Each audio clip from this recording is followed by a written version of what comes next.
லக்ஷ்மீ வல்லப பர்யந்தாம் வந்தே குரு பரம்பராம். ஆழ்வார்கள் வாழி அருளிச் செயல் வாழி தாழ்வாதுமில் குறவர்தாம் வாழி. ஏகழ்வாறு முய்ய அவர்கள் உரைத்தவைகள் தாம் வாழி செய்யமறை தன்னுடனே சேர்ந்து. கண்ணபிரான் ஓடி வந்து தன்னை அணைத்துக் கொள்ள வேண்டும் என்று யசோதை சொன்ன அந்த வார்த்தையை பெரியாழ்வார் அனுபவிக்கின்ற திருமொழிதான் முதல் பத்திலே 8ஆம் திருமொழி. அதிலே கீழே 7வது பாசுரத்திலே என்ன பார்த்தோம் என்றால், சுக்கிரன் தானம் கொடுக்கக்கூடாது என்று மகாபலியை தடுத்தான். ஆனாலும் நான் தானம் கொடுத்துத்தான் தீர்வேன் என்று மகாபலி தீர்த்தம் வார்க்க முயன்ற பொழுது சுக்கிரன் அதை தடுப்பதற்கு அங்கே துவாரத்தை வண்டாக வந்து அடைத்துக் கொள்ள, வாமனன் தன்னுடைய அந்த தர்பை புல்லாலே பவித்திரத்தாலே அதை குத்த உடனே அவன் கண்ணிழந்தேன் என்று போனான் என்று இதுதான் சரித்திரம். இதிலே அழகான ஒரு கேள்வி கேட்கப்பட்டு வேடிக்கையான ஒரு பதிலும் ஒன்று சொல்லப்பட்டிருக்கிறது. ஒரு சீடர் ஆச்சாரியரை பார்த்து கேட்டாராம். என்ன கேட்டார்? சுக்கராச்சாரியர் சொன்னது உண்மைதானே, இவனுக்கு தானம் கொடுக்காதே, கொடுத்தால் நீ உன்னுடைய சொத்தத்தனையும் இழந்து விடுவாய் என்று அவர் சொன்னார். இவன் உண்மையிலே யாச்சகன் அல்லன், இவன் பகவானே உன்னிடத்திலே உன்னை ஏமாற்றுவதற்காக வந்திருக்கிறான் என்று இதைத்தான் சுக்கராச்சாரியர் சொன்னார். உடனே அது என்ன நடந்தது? கடைசியில சுக்கராச்சாரியர் என்ன சொன்னாரோ அதுதான் நடந்தது. அதனால சத்தியம் சொன்னான் சுக்கிரன், ஆனால் அவருக்கு கண் போயிற்றே என்று கேட்டாராம். உண்மை சொன்ன சுக்கிரனுக்கு கண்ணு போயிடுத்தே அப்படின்னு கேட்டாராம். அதே மாதிரி மகாபலி என்ன செய்தான் என்றால் தானம் கொடுத்தான். நான் இறைவனாயிருந்தால், அதாவது என்னுடைய சொத்தத்தனையும் போனாலும் பரவாயில்லை, நான் தானம் கொடுப்பேன் என்று மகாபலி தானம் கொடுத்தான். ஆனால் தானம் கொடுத்த மகாபலிக்கு என்ன ஆயிற்றுனா ராஜ்யம் போய்விட்டது. அவனுடைய ராஜ்யத்தை எல்லாம் பிடிக்கிக் கொண்டு விட்டான் எம்பெருமான். ஆஹா, உண்மை சொன்னவனுக்கு கண் போயிற்று, தானம் கொடுத்தவனுக்கு ராஜ்யம் போயிற்று, இது ஏன் என்று கேட்டாராம். உடனே ஆச்சாரியர் வேடிக்கையாக ஒரு பதிலை சொன்னாராம். என்ன சொன்னார்னா, 2 பேருக்கும் ஒரு குற்றம் உண்டுன்னு சொன்னாராம். என்ன குற்றம்னா, தானம் கொடுத்தல் என்பது மிக மிக உயர்ந்த காரியம், அது தடை செய்யவே கூடாது. அதை தடுப்பவருக்கு இதுதான் தண்டனை. அவன் உயர்ந்த தர்மமாகிய தானம் கொடுப்பதை தடுத்தான் அல்லவா, அது சுக்கிரன் செய்த பாவம், அதனால்தான் அவனுக்கு கண் போயிற்று என்று சொன்னாராம். அது சரி, ஆனால் அந்த உயர்ந்த தர்மத்தை அனுஷ்டித்தானே மகாபலி, அவனுக்கு ஏன் ராஜ்யம் போயிற்று? தானம் கொடுப்பது உயர்ந்தது என்று நீங்கள் தானே சொல்லுகிறீர்கள் என்று ஆச்சாரியர் பார்த்து சீடர் விடாமல் கேட்டாராம். மகாபலிக்கு ஒரு குற்றம் உண்டு என்றார். என்ன குற்றம் என்றால், தன்னுடைய குரு சொன்னதை மீறினது இவனுடைய குற்றம் என்று சொன்னாராம். குருவானவன் தவறாகவே சொன்னாலும் கூட அவன் என்ன சொன்னாலும் அப்படியே கேட்க வேண்டியதுதான் சீடனுடைய கடமை. ஆக குரு நீ கொடுக்காதே என்று சொன்ன பொழுதும் கூட அதை மீறி இவன் தானம் கொடுத்தான் அல்லவா, ஆகினாலே இவனுக்கு ராஜ்யம் போயிற்று என்று சொன்னாராம். இப்படி வேடிக்கையான ஒரு விஷயத்தை ஒரு வியாக்கியானத்திலே கூட எடுத்து காட்டியிருக்கிறார்கள். அதற்கு மேலே நடந்த நிகழ்ச்சியை அடுத்த பாசுரத்திலே காட்டுகிறார் பெரியாழ்வார். அதாவது 8வது பாசுரத்திலே என்ன காட்டுகிறார் என்னால், இந்த தானம் கொடுத்த பிற்பாடு என்ன நடந்தது என்னால், அந்த மகாபலியினுடைய பிள்ளையான நமுச்சி என்கிறவன் வருகிறான். அவனுக்கு நமுச்சி என்று பெயர். அவன் வருகிறான். நீ இப்படியெல்லாம் என்னுடைய தந்தையை ஏமாற்றக்கூடாது என்று சொல்ல என்ன செய்தான் என்னால் திருவிக்கிரமன் அவனை சுழற்றி எறிந்தான் என்று புராணங்களிலே சொல்லப்பட்டிருக்கிறது. அதை அப்படியே பாசுரமாக அருளி செய்கிறார் பெரியாழ்வார்.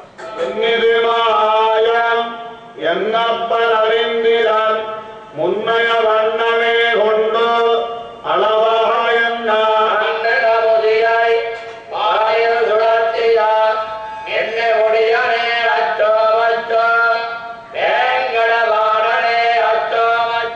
அந்த நமுச்சி என்கிறவன் வருகிறான்.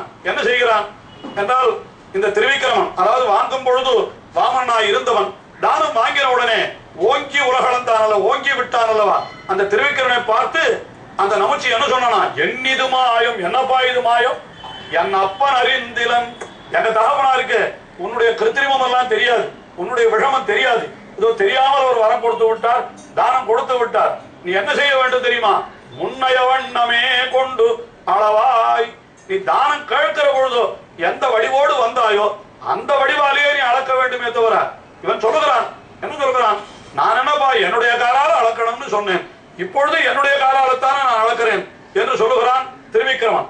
ஆனால் நமுச்சி சொல்லுகிறான், என்னுடைய காலாலே அளக்க வேண்டும் என்று கேட்ட பொழுது உன்னுடைய கால் எவ்வளவு பெரிதா இருந்தது, இப்பொழுது எவ்வளவு பெரிதா இருக்கிறது, அந்த காலாலே நீ அளக்க வேண்டும் என்று சொன்னானாம். அதற்கு பகவான் என்ன சொன்னான், வா, நான் வருகிற பொழுது ரொம்ப குறுகிய உருவத்தோடு தான் இருந்தேன். ஆனால் நான் தானம் கேட்டவுடனே உன்னுடைய தந்தை எனக்கு கொடுத்து விட்டான் அல்லவா, அந்த மகிழ்ச்சியினாலே எனக்கு இந்த உடல் பெருத்து விட்டது. இப்ப பெருத்த உடலை மறுபடியும் இழைக்க செய்ய என்னால முடியுமா? முடியாது. ஆகினாலே இது என்னுடைய உடம்பு, அதே கால், அப்படித்தான் அளப்பேன் என்று அவனை பார்த்து சொன்னானா. உடனே அதெல்லாம் மண்ணு நமுச்சியை, இந்த நமுச்சி என்ன பண்ணினான், உன்னை நான் அளக்க விட மாட்டேன் என்று இந்த மேலே வளர்கிற கால் இருக்கிறதே அதை கெட்டியாக பிடித்துக் கொண்டு விட்டான். நமுச்சி என்கிற சொல்லுக்கே என்ன அர்த்தம் தெரியுமா? நமுச்சது விடாதவன் என்ன அர்த்தம், பற்றினது விடாதவன் என்றுதான் நமுச்சி என்கிற சொல்லுக்கே பொருள். இங்கேயும் கூட அந்த திருவடியை கெட்டியாக பிடித்துக் கொண்டு விடமாட்டேன் என்று சொன்னான். ஆனால் எம்பெருமான் என்ன பண்ணினான், அந்த மேலே அந்த திருவடிகள் சென்று கொண்டு இருக்கிற பொழுது காலை சுழற்றினான். ஆகாசத்திலே எங்கோ எரியப்பட்டானாம் அந்த நமுச்சி. அதைத்தான் சொல்லுகிறார், எண்ணிது மாயம் என்னப்பனறிந்திலன் முன்னைய வண்ணமே கொண்டு அளவாய் என்று சொன்ன நமுச்சியை வானில் சுழற்றிய மின்னு முடியனே. அவனை சுழற்றின பொழுது இவனுடைய முடி எவ்வளவு வளர்ந்திருந்ததோ அவ்வளவு தூரத்திற்கு அந்த நமுச்சியும் சுழற்றி எரியப்பட்டான் என்பதை சொல்லுகிறார். அப்படிப்பட்ட எம்பெருமான் எழுந்தருள் இருக்கிற இடம் எதுன்னு கேட்டா, வேங்கடவாணனே அச்சோ வச்சோ என்று திவ்யதேசத்தையும் அனுபவிக்கிறார். ஆஹா, அவன் அன்று ஞாலமளந்த பிரான் பரன் சென்று சேர் திருவேங்கடம் என்று சொல்லப்பட்டிருக்கிறபடியினாலே உலகத்தை எல்லாம் வளர்ந்தவனான எம்பெருமான் இப்பொழுது எழுந்தருள் இருக்கிற இடம் எதுன்னு கேட்டா அது திருவேங்கட மலை என்றுதானே ஆழ்வார்கள் எல்லாரும் சொல்லுகிறார்கள். ஆகினாலும் இந்த பாசுரத்திலே உலகளந்த விருத்தாந்தத்தை சொல்லி உடனே அவனை வேங்கடவாணனே என்று பெரியாழ்வார் சொல்லுகிறார். அப்படிப்பட்ட நீ வந்து என்னை தழுவிக்கொள்ள வேணும் என்று பிரார்த்திப்பதாக மிக அற்புதமான பாசுரம் இது. அதற்கு பிறகு அடுத்த பாசுரம், அதிலே என்ன தெரிவிக்கிறார், இது இந்திரனுக்காக செய்த செயல். இந்திரன் அவன் ராஜ்யத்தை எழுந்தான், மகாபலியிடத்திலே மீட்டு கொடுத்தான் பகவான். மற்றொருவனுக்கு ஒரு துன்பம் ஏற்பட்டது. இந்திரனை காட்டிலும் மேம்பட்டவன் ஒரு தேவதை உண்டு. யார் என்னால் அவன் தான் ருத்ரன், சிவன். அவனுக்கு என்ன சிரமம் ஏற்பட்டதுன்னா, இந்த கபாலம் கையிலே ஒட்டி கொண்டு விட்டது. உடனே பிக்ஷை எடுத்தான் என்கிற சரித்திரம் இல்லையா, அதை அடுத்த பாசுரத்திலே தெரிவிக்கிறார். முண்டத்து காத்தா முகில் வண்ணாவோவென்னே இண்டச்சடமுடி ஈரனிறக் கொள்ள மண்டனிறத்தானே அச்சோ வச்சோ மார்கில் வருவனே அச்சோ வச்சோ. எம்பெருமான் எப்படிப்பட்டவன் என்னால் அதை தெரிவிக்கிறார். அந்த முதல்ல ருத்ரன் சொன்ன வார்த்தை, ருத்ரன் என்ன பண்ணுகிறான், கையிலே ஒட்டி கொண்ட கபாலம், அந்த கபாலத்தை எடுத்துக்கொண்டு எல்லா இடத்திலும் பிட்சைக்கு செல்லுகிறானாம். எல்லா இடத்திலும் எல்லா பிட்சை இட்டாலும் அந்த கபாலம் நிறையவே இல்லை. என்ன கண்ட கடலும் மலையும் உலகேழும் என்று இத்தனையும் விட்டாலும் கூட இந்த முண்டத்துக்கு ஆத்தா, முண்டம் என்னால் அந்த கையில இருக்கிற கபாலம், அந்த கபாலத்திற்கு இவையெல்லாம் போதவில்லை. ஓ முகில்வண்ணா, நீதான் என்னை ரட்சிக்க வேண்டும். முகில்வண்ணா என்றால் மேகம் போன்றவன் என்று அர்த்தம். மேகம் போன்ற மேகமானது என்ன செய்கிறது, நல்லவன் கெட்டவன் என்று பார்க்காமல், புண்ணியம் செய்தவன் பாவம் செய்தவன் என்று பார்க்காமல் எல்லோருக்கும் மழையை வர்ஷிக்கிறது அல்லவா.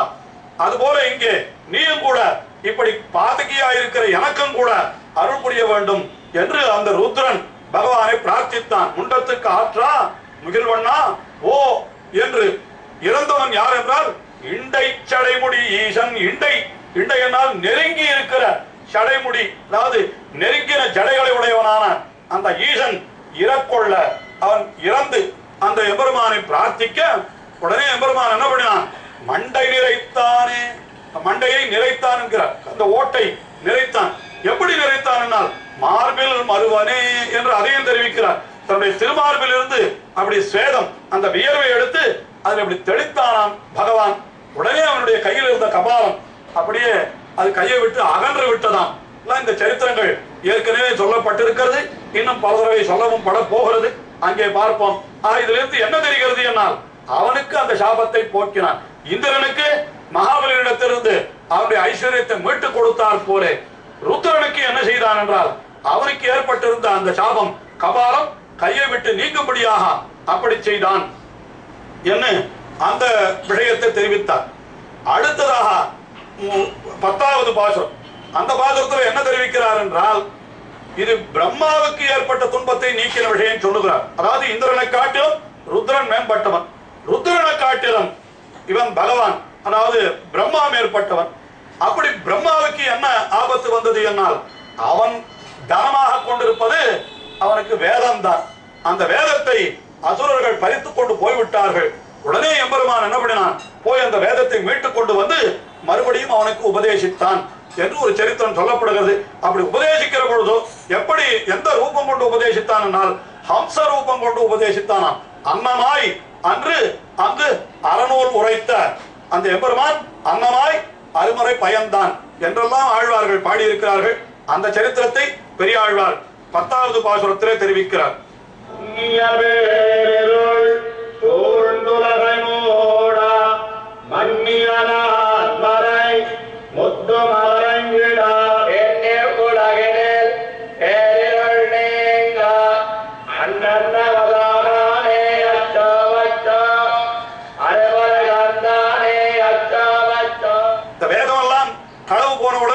பிரம்மாவுக்கு படைப்பு தொழிலை எப்படி செய்வது என்றே தெரியவில்லையா.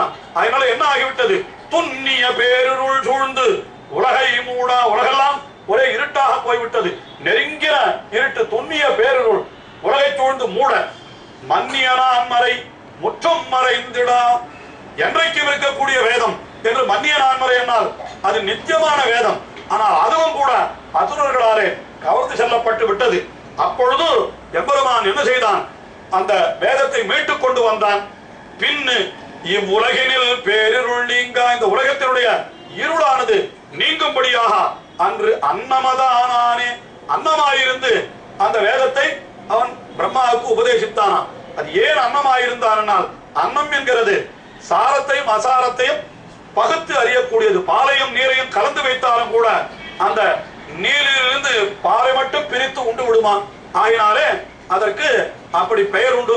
அப்படி அன்னமதானே என்று அன்னமாயிருந்து பிரம்மாவுக்கு உபதேசித்தவனே, அச்சோ வச்சோ நீ வந்து என்னை தழுவிக்கொள்ள வேண்டும் என்று இந்த பாசுரத்திலே அப்படி பெரியாழ்வார் வேண்டுவதாக அற்புதமாக அமைந்திருக்கிறது. கடைசியில இந்த பதிகத்திற்கு பலன் சொல்லி தலை கட்டுகிறார் பெரியாழ்வார் 11வது பாசுரத்திலே.